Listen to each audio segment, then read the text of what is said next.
നമസ്കാരം. പ്രധാന വാർത്തകൾ. പെരിന്തൽമണ്ണ നഗരസഭയുടെ കൗൺസിൽ യോഗം നഗരസഭാ ടൗൺ ഹാളിൽ നടന്നു. ജില്ലയിൽ മഴക്കാലത്ത് വാഹനാപകടങ്ങൾ കുറയ്ക്കാൻ നടപടികൾ ഊർജിതമാക്കുന്നില്ലെന്ന് ആക്ഷേപം. അമ്മിനിക്കാട് കൊടിയത്തിമലയിലേക്കുള്ള റോഡ് നിർമ്മാണം ഉടൻ പൂർത്തിയാക്കാനാകുമെന്ന് മന്ത്രി മഞ്ഞളാംകുഴലി. ഓപ്പറേഷൻ കുബേര, പെരിന്തൽമണ്ണയിൽ ഒരാൾ കൂടി അറസ്റ്റ്. ഇറാഖിൽ നിന്നും തിരിച്ചെത്തുന്ന നഴ്സുമാരെ പുനരധിവസിപ്പിക്കാൻ പദ്ധതി തയ്യാറാക്കുമെന്ന് മന്ത്രി മഞ്ഞളാംകുഴലി. യൂക്യൂബ് ന്യൂസിലേക്ക് സ്വാഗതം. ഞാൻ ഹാരിസ് വളപ്പിൽ. വാർത്തകൾ വിശദമായി. പെരിന്തൽമണ്ണ നഗരസഭയുടെ കൗൺസിൽ യോഗം നഗരസഭാ ടൗൺ ഹാളിൽ നടന്നു. നഗരസഭയിൽ നടപ്പിലാക്കുന്ന വിവിധ വികസന പദ്ധതികൾക്ക് കൗൺസിൽ അനുമതി നൽകി. വാട്ടർ അതോറിറ്റി പൈപ്പ് ലൈൻ സ്ഥാപിക്കുന്നതിനായി കയറിയ നഗരസഭ ടൗൺ ഹാൾ മുതൽ മൗലാന ജംഗ്ഷൻ വരെയുള്ള റോഡിന്റെ ഭാഗം പുനരുദ്ധാരണം നടത്തുന്നതിനായി 2,05,000 രൂപ അടങ്കൽ വരുന്ന പ്രവൃത്തിക്ക് കൗൺസിൽ അനുമതി നൽകി. EMS സ്കൂൾ ഗ്രൗണ്ടിലെ ഗാലറി കോംപ്ലക്സിൽ മഴവെള്ളം ഒലിച്ചു വരുന്നത് തടയുന്ന പ്രവൃത്തിക്കായി 5 ലക്ഷം രൂപയുടെ പദ്ധതിക്ക് കൗൺസിൽ അനുമതിയായി.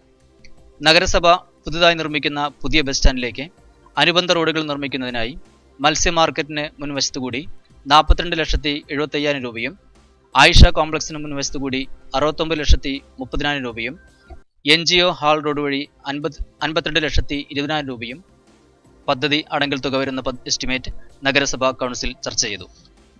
ജനന മരണ വിവാഹ രജിസ്ട്രേഷൻ, ബിൽഡിംഗ് പെർമിറ്റ്, വസ്തുനികുതി അടവ് തുടങ്ങിയ ഇടപാടുകളുടെ വിവരങ്ങൾ SMS വഴി പൊതുജനങ്ങളെ അറിയിക്കുന്ന പദ്ധതിക്ക് ഇൻഫർമേഷൻ കേരള മിഷനുമായി സഹകരിച്ച് നടപ്പിലാക്കാൻ തീരുമാനിച്ചു. ജൂബിലി റോഡ് കയനിക്കാട് അമ്പലത്തിന് സമീപത്തെ സ്വകാര്യ റോഡ് നഗരസഭ ഏറ്റെടുക്കുന്നതിനുള്ള നടപടികൾക്ക് അനുമതി നൽകി. നഗരസഭ ഷോപ്പിംഗ് കോംപ്ലക്സിന് സഖാവ് ഗോവിന്ദൻ നമ്പരുടെ നാമകരണം നൽകുന്നതിനുള്ള തീരുമാനം കൗൺസിൽ യോഗം ചർച്ച ചെയ്തു. നഗരസഭ ചെയർപേഴ്സൺ നിഷി അനിൽരാജ് അധ്യക്ഷം വഹിച്ചു. Vice chairman M Muhammad Saleem, MK Sreedharan, KC Moideenkutty, Pacheri Farooq, Thamarath Usman, നഗരസഭാ സെക്രട്ടറി TS സൈഫുദ്ദീൻ എന്നിവർ സംസാരിച്ചു. മഴക്കാലത്ത് വാഹനാപകടങ്ങൾ കുറയ്ക്കാൻ ജില്ലയിൽ നടപടികൾ ഊർജിതമാക്കുന്നില്ല. സംസ്ഥാനത്ത് കൂടുതൽ വാഹനങ്ങളുള്ള മലപ്പുറം ജില്ലയിൽ വാഹനാപകടങ്ങൾ കുറയ്ക്കാൻ നടപടികൾ ഊർജിതമാക്കണമെന്ന ആവശ്യം ശക്തമാകുന്നു. സംസ്ഥാനത്ത് കൂടുതൽ വാഹനങ്ങളുള്ള ജില്ലയാണ് മലപ്പുറം. ജില്ലയിൽ റോഡ് അപകടങ്ങളുടെ നിരക്കും കൂടുതലാണ്. ഇതിൽ തന്നെ ഇരുചക്ര വാഹനങ്ങളാണ് ഏറ്റവും കൂടുതൽ അപകടത്തിൽപ്പെടുന്നത്. മഴക്കാലത്ത് ഏറെ ശ്രദ്ധിക്കേണ്ട വാഹനങ്ങളും ഇരുചക്ര വാഹനങ്ങൾ തന്നെയാണ്. കാറുകളും ഇവയ്ക്ക് ഒട്ടും പിന്നിലല്ല. മഴയില്ലാത്ത സമയത്ത് തന്നെ അപകടങ്ങൾ കൂടുതലാകുമ്പോൾ മഴക്കാലത്ത് വാഹനങ്ങളുടെ ക്ഷമതയ്ക്ക് പ്രഥമ പരിഗണന നൽകേണ്ടതുണ്ട്. കുഴി നിറഞ്ഞ റോഡുകൾ അപകടകാരികളാകുന്നതോടൊപ്പം റബ്ബറൈസ് റോഡുകളും അപകട സാധ്യതയേറെയാണ്. വാഹനങ്ങളുടെ ക്ഷമത പോലെ തന്നെ പ്രധാനമാണ് മഴക്കാലത്തെ ഡ്രൈവിങ്ങും. പരിചയക്കുറവുള്ളവർ പ്രത്യേകം ശ്രദ്ധ നൽകിയാൽ ഒട്ടേറെ അപകടങ്ങൾ ഒഴിവാക്കാനാകും. അമ്മിനിക്കാട് കൊടിയത്തിമലയിലേക്കുള്ള റോഡ് നിർമ്മാണ പ്രവൃത്തി ഉടൻ പൂർത്തിയാക്കാനാകുമെന്ന് മന്ത്രി മഞ്ഞളാംകുഴലി. കൊടിയത്തിമലയിലെ വികസന പ്രവർത്തനങ്ങൾ വിലയിരുത്തിയ ശേഷം മാധ്യമപ്രവർത്തകരോട് സംസാരിക്കുകയായിരുന്നു അദ്ദേഹം. വിനോദസഞ്ചാര മേഖലയാക്കി ഉയർന്നതിന്റെ ഭാഗമായി അമ്മിനിക്കാട് കൊടിയത്തിമലയിലേക്കുള്ള റോഡിന്റെ പ്രവൃത്തി നേരത്തെ ആരംഭിച്ചിരുന്നു. കൊടിയത്തിമലയുടെ വികസനത്തിനായി സംസ്ഥാന സർക്കാർ 6 കോടി രൂപ അനുവദിച്ചിരുന്നു. അമ്മിനിക്കാട് നിന്നും കൊടിയത്തിമലയിലേക്ക് 6 കിലോമീറ്റർ ദൂരമാണ് റോഡ് നിർമ്മിക്കുന്നത്. ഇതിൽ 1 കിലോമീറ്റർ റോഡ് വനം വകുപ്പിന്റെ കീഴിലുള്ള ഭൂമിയിലൂടെ കടന്നുപോകുന്നതിനാൽ റോഡിന്റെ നിർമ്മാണവുമായി ബന്ധപ്പെട്ട് വനം വകുപ്പുമായി ചർച്ചകൾ നടത്തിവരുന്നതായും മന്ത്രി പറഞ്ഞു. റോഡിന്റെ കാര്യം ചെറിയ പ്രശ്നത്തിലായി ഇവിടെ നിന്നതാണ്. ഞങ്ങൾ 2 പ്രാവശ്യത്തിന് ഈ മീറ്റിംഗ് കൂടി. ഇതേപോലുള്ള റോഡ് അവിടം വരെ എത്തുന്നതാണ് ഞങ്ങളുടെ പ്ലാന്. അതിനുവേണ്ടി എസ്റ്റിമേറ്റ് തയ്യാറാക്കി അതിന് വേണ്ടിയുള്ള ഇതാണ് ഈ 6 കോടി രൂപ. പക്ഷേ അത് ഫോറസ്റ്റ് ഡിപ്പാർട്ട്മെൻറ്റിൻ്റെ ചില നിയമങ്ങളനുസരിച്ച് ഫോറസ്റ്റിൽ കൂടി വീതിയില്ലാത്ത റോഡുകൾ മാത്രമേ പോകാൻ പറ്റുള്ളൂ. വലിയ കോൺക്രീറ്റുള്ള റോഡുകൾ പാടില്ല, അല്ലെങ്കിൽ വലിയ ടാർ ചെയ്ത റോഡുകൾ ഇത്ര വീതിയിൽ പാടില്ല എന്നുള്ളൊരു നിയമം നിലനിൽക്കുന്നുണ്ട്. അത് നമ്മുടെ കേരള ഫോറസ്റ്റിൻ്റെ അല്ല, മറ്റേ നമ്മുടെ കേന്ദ്ര സർക്കാരിൻ്റെ നിയമമാണ്. പക്ഷേ ഒരു വാഹനമാണ് മുകളിലേക്ക് പോകണം, ടൂറിസ്റ്റുകൾ അവിടെ എത്തണം. അതിനുവേണ്ടി ഈ ചെറിയ ടൈൽ സെറ്റുമുണ്ട്, പിന്നെ ഒരു പാത്ത് വേ എന്നുള്ള നിലയിൽ ഉണ്ടാക്കാനുള്ള ഉദ്ദേശം. വാഹനമൊക്കെ ആണ് പോകും. ഇതിന്റെ എല്ലാ ഫണ്ടുകളും ഇല്ല ഇതിനെല്ലാം ആയി. ഇപ്പം നടക്കാത്ത പിന്നെ ഒരു ഇതുള്ളൂ. ഇതിൻ്റെ ചെറിയൊരു റോഡിൻ്റെ ഒരു പ്രശ്നം ഉണ്ടായതുകൊണ്ടാണ് ഇപ്പോൾ ലേശം ഒരു പെൻഡിങ് ആയിട്ട്. ഇപ്പോൾ ആ പ്രശ്നം ഇതുവരെ തീർക്കാമെന്നുള്ള തീരുമാനത്തിൽ അത് നമ്മുടെ ആ ബഡ്ജറ്റ് നമ്മൾ റിവൈസ് ചെയ്തു. ഇതുവരെയുള്ളത് തീർക്കുന്നത് UDF ഗവൺമെൻറ്റിൽ തന്നെ ഇത് ചെയ്യോ? ഉദാഹരണം ഇത് അധികം താമസമില്ലല്ലേ, ഇത് 5-6 മാസം കൊണ്ട് ഈ പഞ്ചായത്തിൻ്റെയൊക്കെ ഭരണസമിതി തീരുന്നതിന് മുമ്പ് തന്നെ ഉദ്ഘാടനം ചെയ്യാൻ കഴിയുമെന്നാണ് ഞങ്ങൾ പ്രതീക്ഷിക്കുന്നത്. പഞ്ചായത്തിൻ്റെയും ഇവിടെയുള്ള ആൾക്കാരൊക്കെ ഇതിന് വളരെ വലിയ താല്പര്യത്തോടു കൂടി ഇത് ഈ നാടിനെ തന്നെ മാറ്റുന്നൊരു വികസനം. പെരിന്തൽമണ്ണ മണ്ഡലത്തിൽ മാത്രമല്ല, നമ്മുടെ മലപ്പുറം ജില്ലയിൽ ഇതേപോലുള്ളൊരു സ്ഥലം വേറെ ഇല്ല. അപ്പോൾ സ്വാഭാവികമായിട്ട് ഈ നാട്ടിൽ ഇവിടെ തന്നെ കംപ്ലീറ്റ് ആയിട്ട് മാറ്റിമറിക്കുന്നൊരു വലിയ വികസനമാണത്. അത് സ്വാഭാവികമായിട്ട് ഈ ബോർഡിൻ്റെ മുമ്പ് തന്നെ, കാരണം അവരൊക്കെ ഇവിടുത്തെ നമ്മുടെ നാസർ മാഷും അതുപോലെ തന്നെ നമ്മുടെ എല്ലാ ആൾക്കാരും വളരെ താല്പര്യത്തോടു കൂടിയാണ് ഇതിനെപ്പറ്റി പറഞ്ഞിട്ടുള്ളത്. അപ്പോൾ അവരുടെ ഒരു കാലാവധി തീരുന്നതിന് മുമ്പ് തന്നെ തീർക്കണം. നിലവിൽ 6 മീറ്റർ വീതിയുള്ള റോഡിന്റെ നിർമ്മാണം ഏതാണ്ട് പൂർത്തിയായിട്ടുണ്ട്. കൊടികുത്തിമലയിലേക്കുള്ള റോഡിന്റെ കുറച്ച് ഭാഗം വീതി കുറഞ്ഞ റോഡ് നിർമ്മിക്കാനേ കഴിയുള്ളൂ എന്നും മന്ത്രി പറഞ്ഞു. പ്രകൃതിക്ക് ദോഷം വരാത്ത നിർമ്മാണ പ്രവൃത്തികൾ മാത്രമായിരിക്കും കൊടികുത്തിമലയിൽ നടത്തുക. കൊടികുത്തിമലയിലേക്കുള്ള റോഡിന്റെ പണി പൂർത്തിയായി വരുന്നതോടൊപ്പം നിരവധി സഞ്ചാരികൾ എത്തുമെന്നും പ്രതീക്ഷിക്കുന്നു. ഓപ്പറേഷൻ കുബേര പെരിന്തൽമണ്ണയിൽ ഒരാൾ കൂടി അറസ്റ്റിൽ. ചരക്കാപ്പറമ്പ് ചെക്കാനിക്കുന്നിൽ CH സുധീറാണ് അറസ്റ്റിലായത്.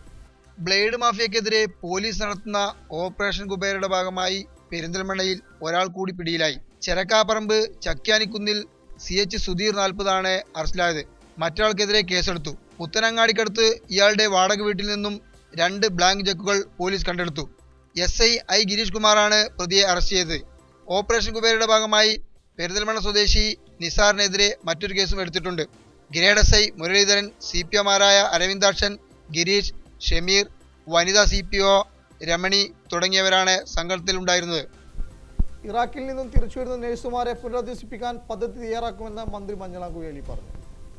മുഴുവൻ നഴ്സുമാർക്കും ജോലി നൽകാൻ കഴിയില്ലെന്നും തിരിച്ചെത്തുന്ന മുഴുവൻ പേരെയും ഉൾപ്പെടുത്തിയായിരിക്കും പുനരധിവാസ പദ്ധതികൾ രൂപീകരിക്കുകയെന്നും മന്ത്രി അറിയിച്ചു. ഇത് സംബന്ധിച്ച് മുഖ്യമന്ത്രിയുമായി ചർച്ച നടത്തുമെന്നും അദ്ദേഹം പറഞ്ഞു. പക്ഷേ അത് ഈ UDF സർക്കാരിൻ്റെ ശ്രീ ഉമ്മൻചാണ്ടിയുടെ തൊപ്പിയിലെ ഒരു പ്രധാനപ്പെട്ട തൂവൽ തന്നെയാണ്. നമ്മളെ പഴയ കാലത്തൊക്കെ ഇതേപോലുള്ള പ്രശ്നങ്ങൾ ഉണ്ടായിട്ടുണ്ട്. പക്ഷേ എത്രയും വളരെ ഞൊടിയിട കൊണ്ടാണ് ഇതേപോലുള്ള പെട്ടെന്നൊരു കാര്യം നമുക്ക് സാധിക്കാൻ കഴിഞ്ഞത്. അത് കേന്ദ്ര സർക്കാർ സഹായിച്ചിട്ടുണ്ട്, സംശയമില്ല. പക്ഷേ നമ്മുടെ സർക്കാരിൻ്റെ വളരെ വലിയൊരു ആത്മാർത്ഥമായിട്ടൊരു ശ്രമം ഉണ്ടായിട്ടുണ്ട്. അവിടെ പോയി 2-3 ദിവസം നിന്ന് അതിന് വേണ്ടിയിട്ടുള്ള കാര്യങ്ങൾ ചെയ്തു. കൂടുതൽ ആളിനെ കൊടുക്കിയിട്ടുണ്ടായിരുന്നല്ലോ, അത് അനൗദ്യോഗികമാണോ? അല്ല, രണ്ടും ഉണ്ട്. നമുക്ക് കൃത്യമായിട്ട് എത്ര ആളുണ്ട് നമുക്ക് പറയാൻ പറ്റില്ല. കാരണം എന്താ വെച്ചാൽ അവിടെ തന്നെ കുറേ നമ്മുടെ കുവൈത്തിൽ നിന്ന് പോകുന്നു, കുറേ സൗദി അറേബ്യയിൽ നിന്ന് പോകുന്നു, പല ഭാഗങ്ങളിൽ നിന്നും പോകുന്നുണ്ട്. നമ്മൾ ഇമിഗ്രേഷൻ ക്ലിയറൻസ് നേരിട്ട് അവിടെ കൊടുക്കുന്നില്ല, അല്ലെങ്കിൽ കൊടുക്കാൻ കുറേ പ്രശ്നങ്ങളുണ്ട്. അപ്പോൾ അത് മനസ്സിലാക്കിക്കൊണ്ട് കുവൈത്തിലേക്ക് ഒരു വിസ എടുക്കുന്നു, നേരെ അങ്ങോട്ട് പോകുന്നു. അങ്ങനെ ധാരാളം ആൾക്കാർ അവിടെ പെട്ടിട്ടുണ്ടാവാം. പക്ഷേ ഇതിലുള്ള ആൾക്കാരൊക്കെ നമുക്ക് തിരിച്ചു കൊണ്ടാണ് ഇന്ന് വേറെ ഫ്ലൈറ്റ് വന്നുകൊണ്ടിരിക്കുന്നുണ്ട്. കാരണം ഇന്ത്യൻസിനെ പൊതുവേ അവിടെയുള്ള ഈ ആൾക്കാർക്കൊക്കെ ഭയങ്കരമായിട്ട് താല്പര്യമാണ്.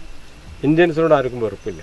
അപ്പോൾ അതുകൊണ്ട് ഒരു 2 രാഷ്ട്രം അല്ലെങ്കിൽ ഒരു രാഷ്ട്രത്തിലെ 2 വിഭാഗം ആൾക്കാർ നമ്മൾ യുദ്ധമാകുമ്പോൾ 2 വിഭാഗത്തിന് ഇന്ത്യക്കാരെ താല്പര്യമാണ്. അതിൻ്റെ അടിസ്ഥാനത്തിൽ അവർ ഹാം ചെയ്യാതെ ബുദ്ധിമുട്ടിക്കാതെ പറഞ്ഞയക്കുക ചെയ്യുന്നു. ഇന്ന ആൾക്കാർക്ക് ഗവൺമെൻറ് സഹായം ഉണ്ടാവും.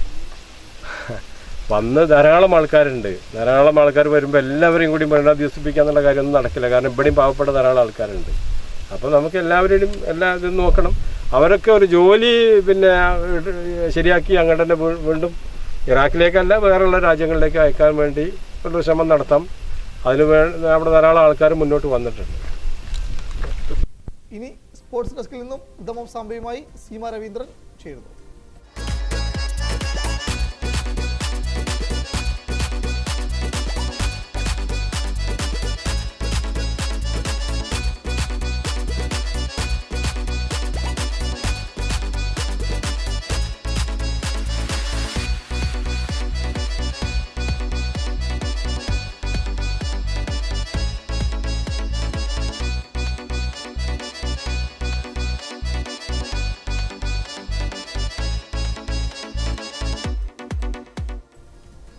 സാമ്പയിലേക്ക് എല്ലാ മാന്യ പ്രേക്ഷകർക്കും ഒരിക്കൽ കൂടി സ്വാഗതം. നെയ്മറിന് പിന്നാലെ ഏഞ്ചൽ ഡി മരിയയും പരിക്കിന്റെ പിടിയിൽ. ബെൽജിയത്തിനെതിരെയുള്ള മത്സരത്തിലാണ് ഏഞ്ചൽ ഡി മരിയയ്ക്ക് പരിക്കേറ്റത്. ലോകകപ്പിൽ പരിക്ക് വീണ്ടും പിടിമുറുക്കുന്നു. നെയ്മർക്ക് പിന്നാലെ ഇപ്പോൾ ഏഞ്ചൽ ഡി മരിയയും. ഇതോടെ അർജന്റീനിയൻ സൂപ്പർ താരം ഏഞ്ചൽ ഡി മരിയയ്ക്കും ഈ ലോകകപ്പ് നഷ്ടമായേക്കും. ക്വാർട്ടർ ഫൈനലിൽ ബെൽജിയത്തിനെതിരെയുള്ള മത്സരത്തിന് 33-ാം മിനിറ്റിലാണ് മറിയയ്ക്ക് പരിക്കേറ്റത്. അതിനുശേഷം അർജന്റീനയെ മുന്നേറ്റത്തിന് വേഗത കുറഞ്ഞിരുന്നു. സെമി ഫൈനലിൽ ഏഞ്ചൽ ഡി മറിയയുടെ അഭാവം അർജന്റീനയ്ക്ക് കനത്ത തിരിച്ചടിയാകും. ഈ ലോകകപ്പിലെ അപ്രതീക്ഷിതമായ മുന്നേറ്റം നടത്തി കോസ്റ്ററിക്ക. മുൻ ലോക ചാമ്പ്യന്മാരെ പരാജയപ്പെടുത്തിയാണ് കോസ്റ്ററിക്ക ചരിത്രം സൃഷ്ടിച്ചത്. മരണ ഗ്രൂപ്പായ ഡിയിൽ നിന്നും ഗ്രൂപ്പ് ചാമ്പ്യന്മാരായാണ് പ്രീ ക്വാർട്ടറിൽ പ്രവേശിച്ചത്. ഗ്രൂപ്പ് ഘട്ടത്തിലെ ആദ്യ മത്സരത്തിൽ ഉറുഗ്വേയെ 3-1 തകർത്ത് കോസ്റ്ററിക്ക ഫുട്ബോൾ ലോകത്തെ ഞെട്ടിച്ചു. അടുത്ത മത്സരത്തിൽ മുൻ ലോക ചാമ്പ്യന്മാരായ ഇറ്റലിയെ 1-0 തകർത്തു. ഇംഗ്ലീഷ് പടയെ സമനിലയിൽ കുരുക്കി ഗ്രൂപ്പ് ചാമ്പ്യന്മാരായ കോസ്റ്ററിക്ക പ്രീ ക്വാർട്ടറിൽ ഗ്രീസിനെ പെനാൽറ്റി ഷൂട്ടൌട്ടിൽ തകർത്ത് ക്വാർട്ടറിൽ പ്രവേശിച്ചു. ക്വാർട്ടറിൽ ഓറഞ്ച് പടയ്ക്ക് മുമ്പിൽ അവർ പൊരുതി വീണു. പെനാൽറ്റി ഷൂട്ടൌട്ടിലാണ് ഓറഞ്ച് പട വിജയിച്ചത്. ലോകകപ്പ് ചരിത്രത്തിൽ ആദ്യമായിട്ടാണ് കോസ്റ്ററിക്ക ക്വാർട്ടർ ഫൈനലിൽ പ്രവേശിക്കുന്നത്. ടോപ്പ് സ്കോറർ പദവിയിലേക്കുള്ള പോരാട്ടം മുറുകുന്നു. മെസ്സി, മുള്ളർ, റോബൻ എന്നിവരാണ് മുൻനിരയിൽ. റോഡ്രിഗസ് തന്നെയാണ് 6 ഗോളോടെ ടോപ്പ് സ്കോറർ പദത്തിൽ നിൽക്കുന്നത്. എന്നാൽ റോഡ്രിഗസിന് തൊട്ടു പിന്നിൽ സൂപ്പർ താരങ്ങളായ Lionel Messi, Thomas Muller, Neymar, Robben എന്നിവരുമുണ്ട്. കൊളംബിയയ്ക്കെതിരെയുള്ള മത്സരത്തിൽ നട്ടലിന് പരിക്കേറ്റ നെയ്മർക്ക് ഇനിയുള്ള മത്സരങ്ങൾ നഷ്ടപ്പെടും. റോഡ്രിഗസിന്റെ 6 ഗോൾ തകർത്ത് മെസ്സിയോ തോമസ് മുള്ളറോ റോബനോ ടോപ്പ് സ്കോറർ പദത്തിൽ കയറുമോ എന്നാണ് ആരാധകർ ഉറ്റുനോക്കുന്നത്. പ്രഥമ സാമ്പിയിലൂടെ വീണ്ടും കണ്ടുമുട്ടുന്നവരെ this is Seema Raveendran signing of.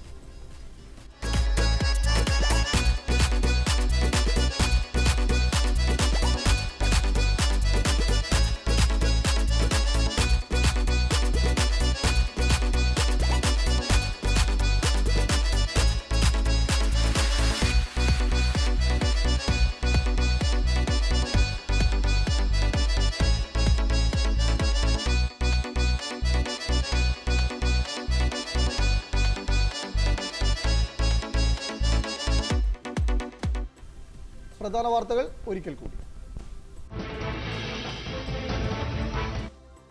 Perinthalmanna നഗരസഭയുടെ കൗൺസിൽ യോഗം നഗരസഭാ ടൗൺ ഹാളിൽ നടന്നു. ജില്ലയിൽ മഴക്കാലത്ത് വാഹനാപകടങ്ങൾ കുറയ്ക്കാൻ നടപടികൾ ഊർജിതമാക്കുന്നില്ലെന്ന് ആക്ഷേപം.